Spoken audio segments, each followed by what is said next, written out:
Friends, welcome back to my channel. कैसे हैं आप सब? होप आप सब अच्छे होंगे। जैसा कि आप सबको पता है, ये हमारी एंटरप्रेन्योरशिप एंड स्मॉल बिजनेस की सीरीज़ चल रही है, जिसमें आज हम अपना नेक्स्ट टॉपिक पढ़ने वाले हैं, जो कि है ड्रॉबैक्स ऑफ एंटरप्रेन्योरशिप। एंटरप्रेन्योरशिप के बेसिकली क्या क्या ड्रॉबैक्स होते हैं, आज इस वीडियो में हम लोग ये पढ़ेंगे। पहला जो ड्रॉबैक है वो है डिस्करेजमेंट। देखिए, जब भी कोई इंटरप्रेन्योर अपना कोई नया बिजनेस स्टार्ट करने जाता है तो उसको क्या चाहिए, मोटिवेशन की बहुत ज़्यादा ज़रूरत होती है। लेकिन जब उसको कोई मोटिवेट नहीं करता है या फिर वो अपने बिजनेस में सक्सेसफुल नहीं होता है, तो वो क्या होता है, बहुत ज़्यादा डिस्करेज होने लगता है, जिसकी वजह से क्या होता है, ये उसका एक ड्रॉबैक्स हो जाता है। To undertake a business require a lot of dedication, discipline and tenacity. ठीक है, देखिए, आप कोई भी बिजनेस को चला रहे हो, ठीक है, या आप कोई भी बिजनेस ओपन कर रहे हो, तो उसके लिए आपको डेडिकेशन चाहिए। मतलब जो आप वर्क करो वो पूरे डेडिकेशन के साथ करो, पूरे डिसिप्लिन के साथ करो, ठीक है। और उसमें आपको क्या, पेशेंस रखना होता है। ऐसा नहीं कि आज आप बिजनेस खोले कल से आपका प्रॉफिट होना स्टार्ट हो जाएगा। उसके लिए आपको बहुत पेशेंस रखना होगा और अपने पूरे वर्क को डेडिकेशन के साथ करना होगा, इवन आपको अगर लॉस हो रहा है तो भी। ठीक है। नेक्स्ट है आपका, during running the business they will face many difficulties obstacle which may difficult to overcome.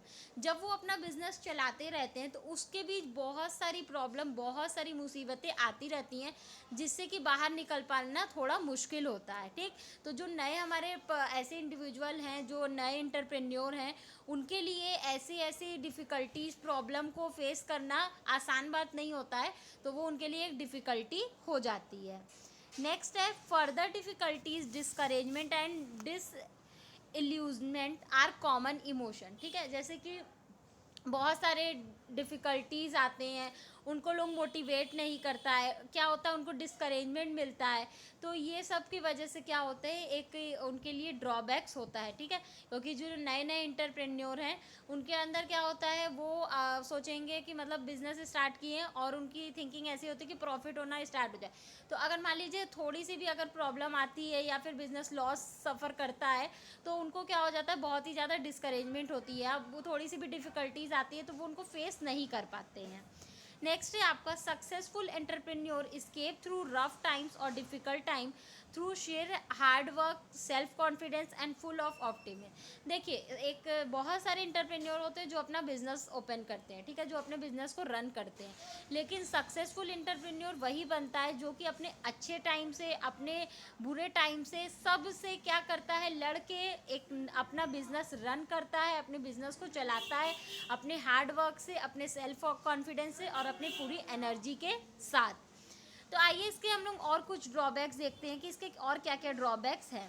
पहला तो है complete responsibility. Must be prepare to make decision that are unfavourable, swallow the bitter pill. देखिए, उनको क्या करना होता है, उनको उनके ऊपर कंप्लीट रिस्पॉन्सिबिलिटी होती है। सारी रिस्पॉन्सिबिलिटी उन एंटरप्रेन्योर के ऊपर ही होती है। जितने डिसीजन लेने होते हैं उनको वो खुद से लेने होते हैं।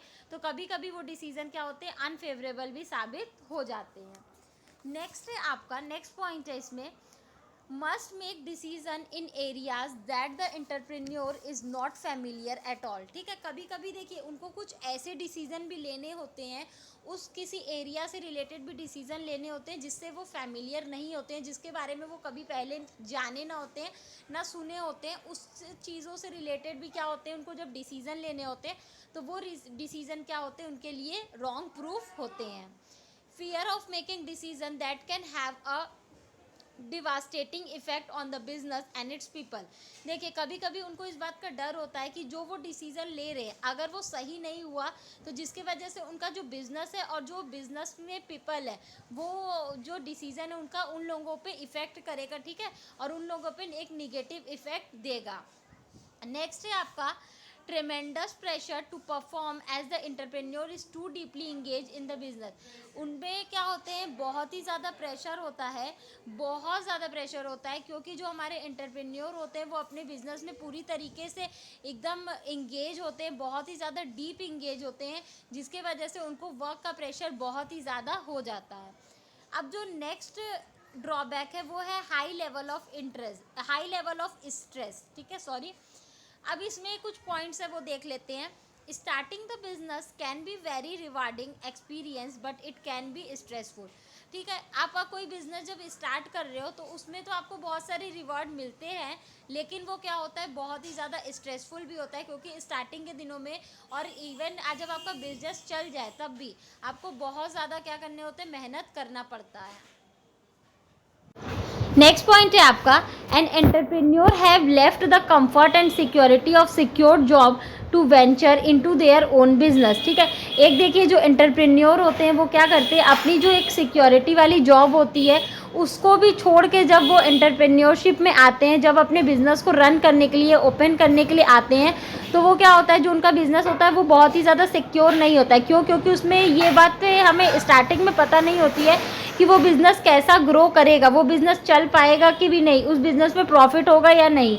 ठीक है, तो वो जो उनकी लाइफ होती है, वो जो जब बिज़नेस ओपन करते हैं तो वो बहुत ही कंफर्टेबल लाइफ नहीं होती है। ठीक, नेक्स्ट है आपका, failure can bring about tremendous personal failure and in turn create intense level of anxiety and stress. ठीक है, देखिए जब कभी क्या होता है, उनको किसी काम में फेल्योर होने लगते हैं, जब उनका कोई काम सक्सेसफुल नहीं होता है, तो जिसके वजह से उनके बिजनेस का फेल्योर के साथ साथ उनका पर्सनल फेल्योर भी होता है, जिसके वजह से वो बहुत ही ज़्यादा स्ट्रेस लेने लगते हैं। ठीक है, जब बिजनेस उनका अच्छा रन नहीं चलेगा तो जिसके वजह से उनको खुद मेंटल स्ट्रेस हो जाएगा, उनको खुद दिमाग में इतना ज़्यादा टेंशन बना रहेगा, जिसके वजह से वो बहुत ही ज़्यादा स्ट्रेस फील करेंगे। नेक्स्ट है आपका, financial burden may increase and the entrepreneur or may decide to call it for debt and wind up the business for good. ठीक है, देखिए फाइनेंशियल बर्डन भी उन पर बहुत ही ज़्यादा होता है। ठीक, जब आप कभी भी नया बिजनेस स्टार्ट करोगे तो उसमें क्या करना होता है, सबसे पहले आपको इन्वेस्टमेंट करना होता है। ठीक है, क्यों? जब आप इन्वेस्टमेंट करोगे तभी आपका बिजनेस क्या कर सकता है, आगे फर्दर चल सकता है, क्योंकि सारी चीज़ें क्या होती है, पैसे पे ही डिपेंड होती है। जब तक आप पैसा इन्वेस्ट नहीं करोगे तब तक उसमें की सारी कोई सामान आएगा नहीं। तो जो नए एंटरप्रेन्योर होते हैं, ऐसे जो इंडिविजुअल होते हैं जो अपना नया बिजनेस स्टार्ट करना चाहते हैं, उनके ऊपर फाइनेंशियल बर्डन भी बहुत ज़्यादा बढ़ जाता है। नेक्स्ट जो ड्रॉबैक है वो है lower quality of life until the business get stabilise. इसमें कुछ पॉइंट्स हैं, आइए हम लोग इनको भी देख लेते हैं। इसमें फर्स्ट पॉइंट है आपका, in order for the business to be successful the entrepreneur must engage himself to produce the kind of result he expect. देखिए वो अपने बिजनेस को सक्सेसफुल बनाने के लिए एंटरप्रेन्योर को क्या करना होता है, बहुत ही ज़्यादा मेहनत करनी होती है और उसको उसी टाइप का चीज़ प्रोड्यूस करना होता है जो वो चाहता है। ठीक है, तो ये क्या होता है, मतलब जिसके वजह से उनको थोड़ी स्ट्रेस भी फील होती है और हो सकता है कि वो उस काम में सक्सेसफुल ना भी हो। क्यों? क्योंकि उनके लिए वो बिज़नेस नया होता है, तो कस्टमर को क्या चीज़ें चाहिए वो चीज़ें एग्जैक्टली प्रोड्यूस करना हो सकता है नए एंटरप्रेन्योर के लिए पॉसिबल ना हो।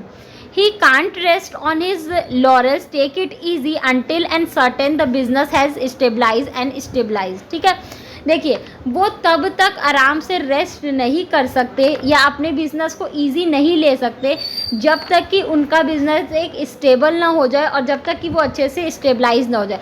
मतलब जब आपका बिजनेस एक कंटिन्यूएशन फॉर्म में आ जाएगा, जब आपका बिजनेस अच्छे से चलने लगेगा, एक स्टेबल पोजीशन ले लेगा, जब आपके कंपनी में, आपके बिजनेस में प्रॉफिट होने लगेगा, तब तक क्या होगा, आप रेस्ट नहीं कर सकते हो, आप अपने बिजनेस को एक इजी नहीं ले सकते हो इजी वे में।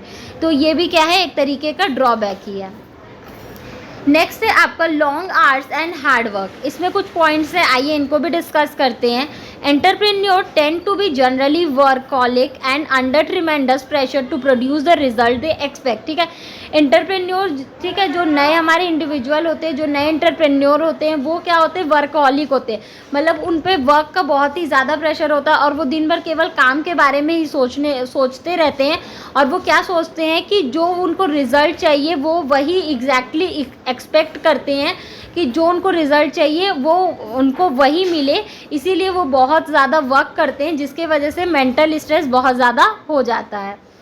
नेक्स्ट है आपका, entrepreneur seldom find time to be away from the business but tend to pour all their effort and resources to achieve their personal entrepreneurial objective. ठीक है, देखिए एंटरप्रेन्योर अगर कभी चाहें भी कि वो कुछ समय से क्या करें, बिजनेस से ब्रेक ले लें, कुछ समय अपने लिए वो निकाल लें, लेकिन जब वो नए एंटरप्रेन्योर है तो वो उनके लिए पॉसिबल नहीं हो पाता है। क्यों? क्योंकि उनको बहुत लंबे लंबे समय तक काम करना होता है, बहुत ज़्यादा हार्ड वर्क करना होता है अपने बिजनेस के ग्रोथ के लिए। नेक्स्ट पॉइंट है आपका some even go to extent of making big sacrifice and deprive themselves of a personal life, wife and children and social and family associate. देखिए कुछ एंटरप्रेन्योर तो ऐसे होते हैं जो कि अपनी पर्सनल लाइफ के साथ साथ अपनी वाइफ को, अपनी फैमिली को, अपनी चिल्ड्रन को भी छोड़ देते हैं टाइम देना, और पूरी तरीके से डेडिकेशन किस पे दिखाते हैं, बिजनेस पे दिखाते हैं। वो बहुत ही ज़्यादा लॉन्ग आवर्स तक वर्क करते हैं, बहुत ज़्यादा हार्ड वर्क करते हैं और अपनी पर्सनल लाइफ पे, अपनी फैमिली पे, अपनी वाइफ पे, अपने चिल्ड्रन पे ध्यान नहीं दे पाते हैं। ठीक है, नेक्स्ट आपका नेक्स्ट ड्रॉबैक है risk of losing your entire investment. Small business have a high failure rate Though is successful initially, it faces financial difficulty within the next 5 year। ठीक है, जैसे देखिए risk of losing your entire investment, ये उनको डर होता है हमेशा कि जो भी एंटरप्रेन्योर है, ठीक है, वो मान लीजिए जितना भी इन्वेस्टमेंट किया तो उसको ये डर होता है कि अगर उसका ये बिजनेस नहीं चला तो उसकी जितनी भी इन्वेस्टमेंट है वो क्या हो जाएगी, वेस्ट हो जाएगी। नेक्स्ट पॉइंट है entrepreneur must be prepare to face the consequences of failure. Entrepreneur को क्या ये चीज़ से पूरी तरीके से प्रिपेयर रहना चाहिए कि अगर उसकी लाइफ में किसी तरीके का फेल्योर आता भी है, उसके बिजनेस में किसी तरीके का फेल्योर आता भी है तो उसको क्या कर सके, फेस कर सके, उसका वो सामना कर सके। इस चीज़ के लिए एंटरप्रेन्योर को पूरी तरीके से तैयार रहना चाहिए। Entrepreneur must have acute sense of observation and be able to detect the early sign of failure. देखिए एंटरप्रेन्योर को क्या रहना चाहिए, ऑब्जर्वेशन करने आना चाहिए। मतलब अगर आगे आने वाले समय में कोई फेलियर होने वाला है तो उसके बारे में वो पहले से डिटेक्ट कर पाए उस चीज़ों को कि आगे आने वाले समय में ये चीज़ों का नुकसान हो सकता है, तो वो उसको इतना एबल होना चाहिए कि वो उन चीज़ों को पहले ही डिटेक्ट कर ले आसानी से। नेक्स्ट है आपका if a business fails the entrepreneur must have a contingency plan to overcome a bankruptcy or personal failure. ठीक है, देखिए एंटरप्रेन्योर के लिए एक सबसे बड़ी बात ये भी होती है कि उसको हमेशा बैकअप बना के चलना चाहिए कि मान लीजिए वो जो बिज़नेस ओपन किया है अगर वो सक्सेसफुल नहीं होता है, ठीक है, उसका बिज़नेस चल नहीं पाता है, तो वो जितने भी बैंक से लोन लिया होगा या उसका जो अपना पर्सनल नुकसान हुआ होगा वो उसकी भरपाई कैसे करेगा। तो जिसके वजह से ये सारी चीज़ों की वजह से उसको क्या होता है, हमेशा इस चीज़ों का डर होता है कि उसकी जो पूरी इन्वेस्टमेंट है जो वो अपने बिज़नेस में लगाया हुआ है वो कहीं बेकार ना हो जाए, वो कहीं पूरी तरीके से फेल ना हो जाए। तो ये क्या है, इसके कुछ ड्रॉबैक है हमारे एंटरप्रेन्योरशिप के। नेक्स्ट है आपका uncertainty of income. Opening and running a business provides no guarantee that an entrepreneur will earn enough money and survive. देखिए जब कभी हम लोग नया बिजनेस ओपन करते हैं, ठीक है, और उसको चलाते हैं तो उसमें किसी भी तरीके का कोई गारंटी नहीं होता है कि एंटरप्रेन्योर क्या करेगा, इनफ मनी अर्न कर लेगा उस बिज़नेस से सरवाइव करने के लिए, क्योंकि उसमें इनकम की कोई श्योरिटी नहीं होती है। क्योंकि आप अभी अभी अपना नया बिज़नेस ओपन किए हो तो उसमें कोई भी श्योरिटी नहीं है कि आप जो भी प्रोडक्ट लॉन्च किए हो वो मार्केट में कितना अच्छा से चलेगा। अगर नहीं चला तो जिसके वजह से आपको लॉस होगा। इसीलिए बोला जा रहा है कि इनकम की कोई भी क्या होती है, सर्टेनिटी नहीं होती है। नेक्स्ट है आपका engaging in the wrong business and not able gain an advantage in the short run and eventually in the long run can be destroyers. देखिए अगर आप क्या करते हो, एक किसी गलत बिजनेस में इंगेज हो जाते हो, ठीक है, मतलब ऐसे किसी बिजनेस में इंगेज हो जाते हो जो कि शॉर्ट रन में क्या लॉन्ग रन में भी स्टेबल नहीं रह रहा है, सरवाइव नहीं कर पा रहा है, तो उस वजह से आपको बहुत ही ज़्यादा नुकसान होगा और इवन जो आप इन्वेस्टमेंट किए हो वो भी आपका लॉस हो जाएगा। नेक्स्ट है great effort and proper and effective management need to be use in beginning to ensure the organisation success. देखिए स्टार्टिंग में ही सबसे ज़्यादा ज़रूरी होता है कि आपको बहुत ज़्यादा एफर्ट देना है और जो आप मैनेजमेंट का वर्क कर रहे हो, जो भी आप प्लानिंग कर रहे हो वो इतने अच्छे से करना होगा कि आपका बिज़नेस क्या बने, सक्सेसफुल बने। अगर इन चीज़ों में थोड़ी सी भी गलती होती है तो आपका बिज़नेस क्या होगा, अच्छे से चल नहीं पाएगा और ज़्यादा लंबे समय तक सर्वाइव नहीं कर पाएगा। तो जो आपके पैसे उसमें लगे थे वो भी ऑटोमेटिक क्या हो जाएंगे, बर्बाद, एक तरीके से वेस्ट हो जाएंगे। तो ये बेसिकली हमारे कुछ ड्रॉबैक्स थे एंटरप्रेन्योरशिप के। होप आपको ये टॉपिक समझ में आया होगा। फिर भी किसी को कहीं कोई भी प्रॉब्लम हो तो आप मुझे कमेंट सेक्शन में कमेंट करके पूछ सकते हैं। Thank you so much. Please like, subscribe and share my channel. किसी को इस सब्जेक्ट या किसी भी सब्जेक्ट के नोट्स परचेस करने हो तो आप मेरा डिस्क्रिप्शन बॉक्स चेक कर सकते हैं। Thank you.